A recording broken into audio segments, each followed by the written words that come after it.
Hello guys. Today we're gonna do something a little different. But Guude, I thought this was a gaming channel. Well, you know what guys? It is whatever the fuck I want it to be channel. I've noticed recently a trend. I guess it's because it's been so long since, subscribers rotate a lot. You get new people and old people. And a lot of people seem to think I do YouTube for a living. And that's a misconception, guys. I don't do this for a living. I am retired. I do this for fun. And I do get money for it. That's great. That money goes to my daughter's savings account, going to conventions, running Minecraft, and some to charity. But if tomorrow YouTube and Google exploded, I would be really sad because I could no longer enjoy this as a hobby. But I would not suddenly go out and apply for a job flipping burgers either. But that's neither here nor there. Today I want to share something with you guys, and this was one of my favorite stories as a child, and I enjoy reading it to my daughter, and I think maybe you guys could use a bedtime story.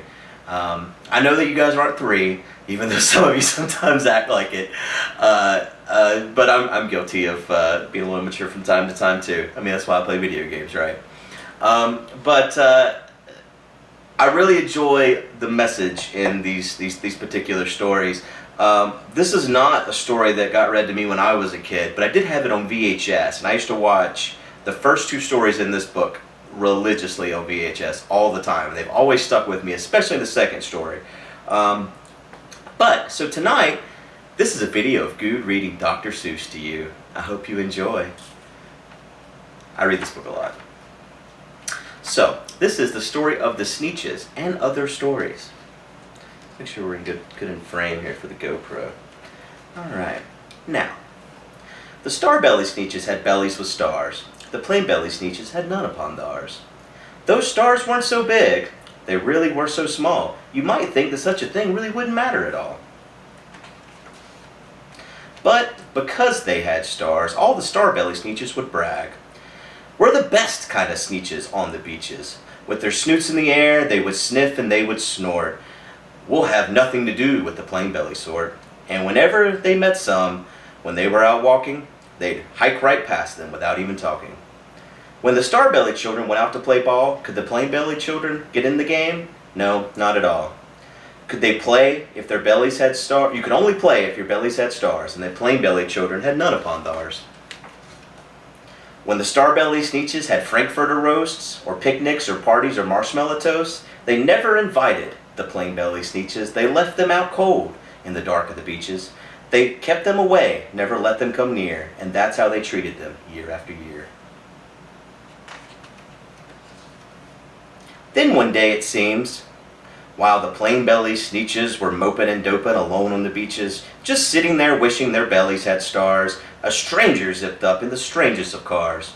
"My friends," he announced in a voice clear and keen, "my name is Sylvester McMonkey McBean, and I've heard of your troubles. I've heard you're unhappy, but I can fix that. I'm the fix-it-up chappie. I've come here to help you. I have what you need, and my prices are low, and I work at great speed, and my work is 100% guaranteed."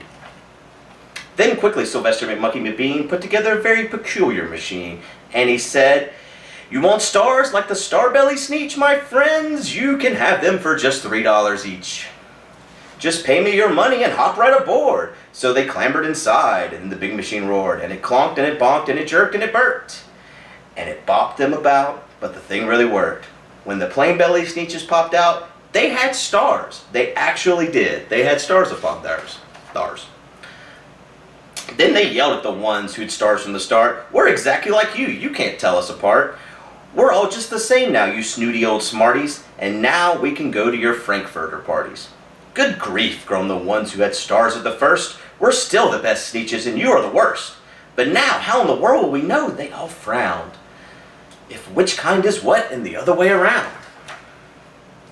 Then, don't you worry, up came McBean with a very sly wink, and he said, "Things are not quite as bad as you think. So you don't know who's who, and that's perfectly true. But come with me, friends. Do you know what I'll do? I'll make you again the best Sneetches on the beaches, and all it will cost you is $10 eaches." "Belly stars are no longer in style," said McBean. "What you need is a trip through the Star-Off machine." This wondrous contraption will take off your stars, so you won't look like Sneetches who have them on theirs. And that handy machine worked very precisely, removed all the stars from their tummies quite nicely. Then, with snoots in the air, they paraded about, and they opened their beaks and let out a shout. We know who is who, now there isn't a doubt. The best kind of Sneetches are Sneetches without. Then, of course, those with stars all got frightfully mad. To be wearing a star now was frightfully bad. Then, of course, old Sylvester McMonkey McBean invited them into his star-off machine. Then, of course, from then on, as you probably guess, things really got a horrible mess. All the rest of that day, on those wild screaming beaches, the fix-it-up chappie kept fixing up Sneetches. Off again, on again, in again, out again. Through the machines they raced round and about again. Changing their stars every minute or two, they kept paying money, and they kept running through, until neither the plane nor the star belly knew whether this one was that one, or this one was one, or that one was this one, sorry, or which one was what one, or what one was who. Then, when every last cent of their money was spent, the fix-it-up chappie packed up and he went. And he laughed as he drove up the car, in his car up the beach. They never will learn. Nope, you can't teach a Sneetch. But McBean was quite wrong, I'm quite happy to say. The Sneetches got really quite smart on that day. That day they decided that Sneetches are Sneetches, and no kind of Sneetch is the best on the beaches. That day all the Sneetches forgot about stars, and whether they had one or not upon theirs. The end. The next story is called The Zacks, and this is one that really stuck with me. Like I said, I watched this on VHS when I was a kid a lot, and for whatever reason, this story has always meant a lot to me, so I'd like to share it with you all. One day, making tracks in a prairie of packs, came a north-going Zacks and a south-going Zacks.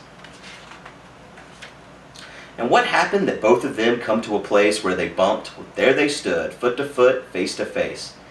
Look here now, the north-going Zack said. I say, you're blocking my path. You're right in my way. I'm a north-going Zacks, and I make north-going tracks. Get out of my way now and let me go forth. Who's in whose way? Snapped the south-going Zacks. I always go south, making south-going tracks. So you're in my way, and I ask you to move, and let me go south in my south-going groove.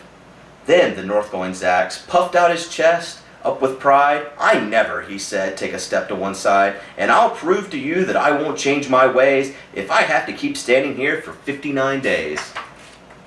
And I'll prove to you, yet the south-going Zacks, that I can stand here in the prairie of Prax for 59 years, for I live by one rule that I learned as a boy back in south-going school. Never budge, that's my rule. Never budge in the least, not an inch to the west, not an inch to the east. I'll stay here not budging. I can and I will, if I make you and me and the whole world stand still. Well, of course, the world didn't stand still. The world grew. In a couple of years, a new highway came through, and they built it right over those two stubborn Zacks, and left them there standing unbudged in their tracks. The end. The rest of this book I don't really much care for. Good night, everyone.